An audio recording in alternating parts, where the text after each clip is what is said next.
everyone, and welcome to our newest edition of NetGalley and BookTrib present 15 Minutes with, a Merrimass Media production. We are excited to welcome New York Times and USA Today bestselling author Terri Blackstock. Terri is the author of 9 different series, including the If I Run series, the Moonlighters series, Intervention series, and Cape Refuge series. That's only naming a couple, plus a number of standalone novels. Today we are chatting, though, about her newest release, If I'm Found, out in March. It is the second novel in the If I Run series. Welcome, Terri. It's lovely to have you today. Thank you for having me to be here. Absolutely. So tell us about the If I'm Found second part of the If I Run series and where we're kind of at in the If I Run series at this point. Well, the whole series revolves around a female fugitive. And, you know, years ago, when I was a little girl, and this was a long time ago, I used to watch the David Janssen TV episodes of The Fugitives. And I also loved Harrison Ford in The Fugitive. But I decided I wanted to do a female fugitive and sort of have a similar take on it, where she discovers her best friend dead, and instead of calling police, she winds up leaving her DNA all over the crime scene, and in shock, she just runs. And she has an idea who killed him, but she knows she's going to be blamed for it. And she also knows that she won't be going to jail if she's caught. She'll be murdered before she gets there.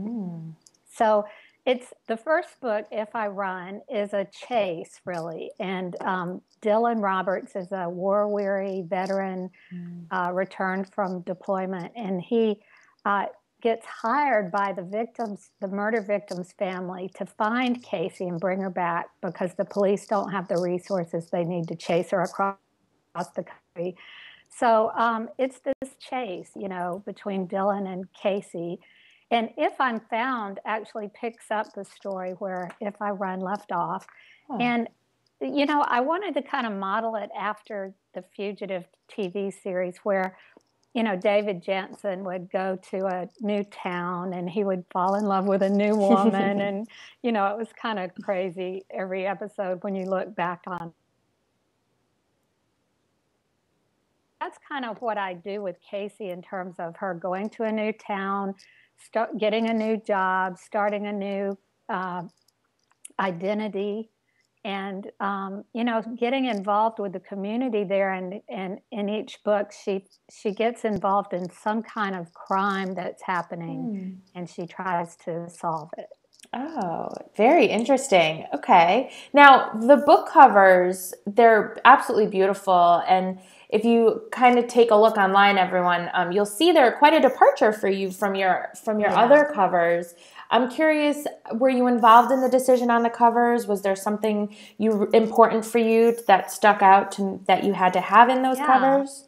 Well, I just loved, actually, I didn't really have much to do with it, but the creative department at Harper did it. And I think they did such a great job, because it's a puzzle. Absolutely. If you look at the 3 books that are going to be in the whole series, they are a puzzle. They're a picture of Casey. And the first book kind of has, you know, the side of her head and glass broken. Yeah. This one has more of a central view, and the other one has a hand, you know. And so when you fit them together, it's her, you know, doing that sort of, and it's kind of interesting. And yeah, it was a departure. The whole series is kind of a departure for me because of how I wrote it. I've always done third person past tense before. Okay.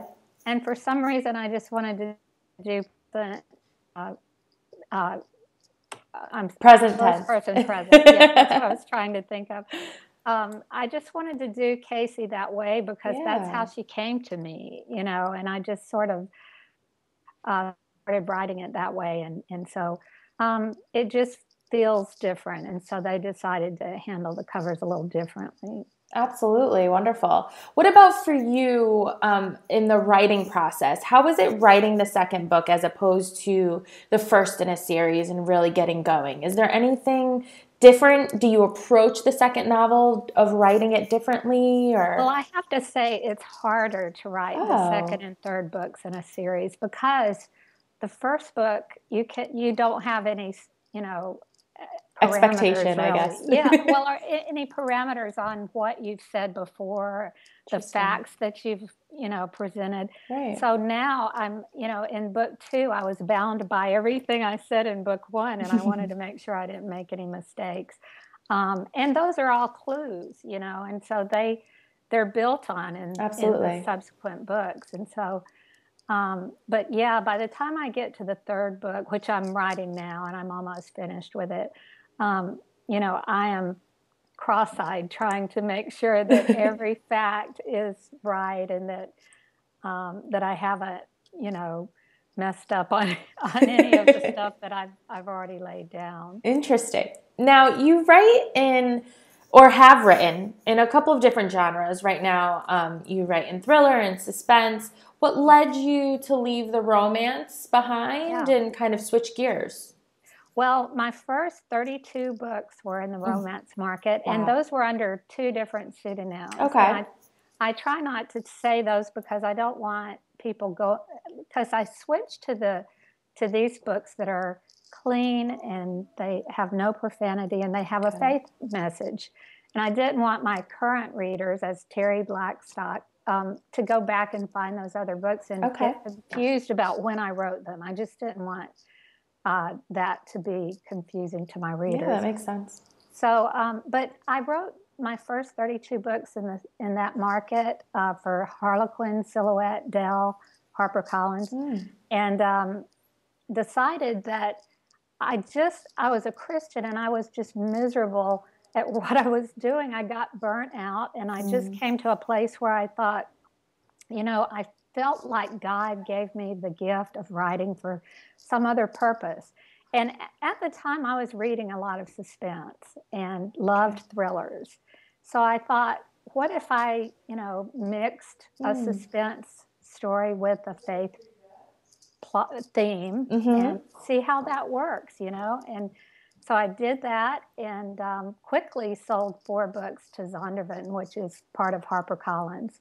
Wow. And so, since then I've had all these 40-something books with them, and it's gone pretty well. Yeah. I think I have a lot more readers now than I did before, which is kind of odd because you would have thought I was limiting my market a lot. Right. Well, I think what's interesting is you've also tapped into a market that there's a lot out there in the faith community as far as what to read and books, but you're almost in a niche in that you are including your faith in this thriller suspense genre, and I think that makes you really unique in that sense.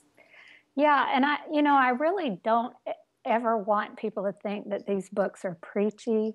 I really try very hard not to do that. What I really want to show is Christian characters' messy lives and their struggles, the way they stumble and fall and the mistakes they make. And I just want to show that God knows how they're wired and how they got here. And, I want to give them a message of hope so that at the end of the book, they feel hopeful and encouraged. Absolutely. Well, it sounds like you're doing that. If you've got a huge audience and, constantly growing, so I think you've hit your mark for sure. Now, tell me, do you have something for you, and maybe the answer is what we were just talking about, but something that you try to incorporate in every novel that's almost your signature, something that for you is essential to the storyline? Is there something that you do in each book that's like that? Yes, I take my characters through some pretty dark places. And in doing that, I want to show that while, being a Christian doesn't cancel out suffering, you still suffer, you still have messy Of lives. course. But what I really want to show is that sometimes the crisis can turn into a blessing. Sometimes years later, you can look back and see that that was a turning point in your life. So I want to show that because I know a lot of my readers are suffering and, they're going through all sorts of trials. And I just want to show that there's hope, that that trial can be used in their lives and maybe comfort others somewhere along the line, and that God is walking that path with them. Okay. So that's my main purpose. Okay. So what about down the line? Do you have thoughts where maybe there's another genre you'd like to try? Is there something that, you want to kind of dip your toes in the water somewhere else as well? Yeah, actually, it's funny you ask because I have a Christmas book that I'm going to do as soon as I'm finished with this, and it's a romance. And I'm looking forward to it because it'll be a great way to kind of cleanse my palate after doing a hard series, But I'll be doing that. And it's an idea that I've had in my head for years. And I kept thinking of it as a novella, but then I thought, well, what if I made it a Christmas book? Then it would at least I could hang it on that, make it a longer book. So it's going to be fun to write. And I do, in the future, I think I'll have a little more women's fiction probably. Okay. And, do some things that aren't as heavy on suspense. But suspense is my favorite genre. Okay. I was going to ask you, do you have a favorite? Do you enjoy writing in one over the other? What about the inspiration behind the story that you write? Is there something does the storyline kind of just come to you? Is there something that happens and then you think, oh, I can put my characters in that situation? Where does that come from for you? It's different on every book. Okay. A lot of it, I draw from personal experiences. I had a series that I wrote years ago called the Intervention series that you mentioned.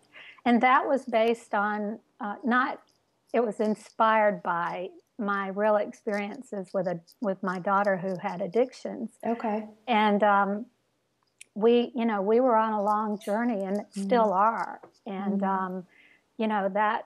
that whole series was about a mother who she's had an intervention for her daughter, and her daughter was sent off to treatment, and the interventionist is murdered and the daughter vanishes. Oh my goodness. And so that never happened in my life. But that was that was really based on the emotions and the experiences I had been through with my daughter. And so I was able to sort of, build a whole series around that.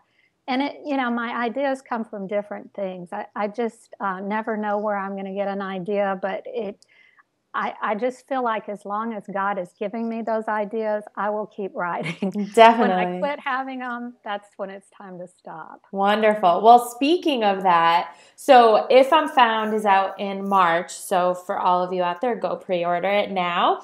But what else can you tell us about? You mentioned this Christmas book. Is that kind of where you're at for 2017? Is there more that you can talk about? For 2017, yes. But then I'll be probably writing some standalone suspense novels. Wonderful. That's what I see around the corner. Okay. Because whenever I'm writing a third book in a series, I don't want to do another series. And then I'll do a standalone or two, and then I think, oh, I want to do another series. Yeah. So who knows?